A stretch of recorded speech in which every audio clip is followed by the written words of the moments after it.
এই একটা পাপ যদি কেউ না করে ইনশাআল্লাহ সে জান্নাতে যাবে।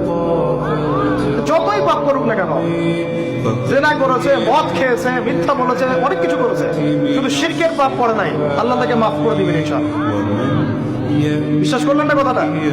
নবীজি বলেছেন এই উম্মতের যে কোনো ব্যক্তি যতই পাপ করুক না কেন আল্লাহ পাক সমস্ত পাপ মাফ করতে পারেন, কিন্তু শিরকের গুনাহ আল্লাহ পাক মাফ করবেন। তওবা করে যদি মারা না যায় মাফ করবেন। একটা এক্সাম্পল দিয়ে বোঝাচ্ছি তাহলে ক্লিয়ার হয়ে যাবে। মনে করেন কেউ একজন জেনা করেছে, তওবা করার সুযোগ হয় নাই, মারা গেছে, এখন আল্লাহ পাক কিয়ামতের মাঠে এই জেনার পাপটা মাফ করে দিতে পারেন, যদিও সে তওবা করে নাই। আল্লাহ পাক এই পাপটাও মাফ করতে পারেন। কিন্তু একজন ব্যক্তি শিরক করেছে, তওবা করে নাই, কিন্তু এই অবস্থায় যদি কাল কিয়ামতের মাঠে আল্লাহর সাথে সাক্ষাৎ করে, আল্লাহ তার গুনাহ মাফ করবেন। এই শিরকের অন্য পাপের এই হলো পার্থক্য। তাহলে সবচেয়ে কোন বিষয়টা থেকে আমাদের বেঁচে থাকা উচিত ভাই? শিরক কি ও কেন? একটা বই পাওয়া যায়, কিনে নেবেন।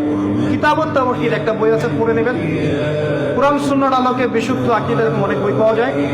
আর আকীদা সংক্রান্ত একটা অনবদ্য বই হলো আল আকীদা আত-তাহাবিয়া। এই 4-5টা বই পড়লে আপনার শিরকের কনসেপ্ট ক্লিয়ার হয়ে যাবে।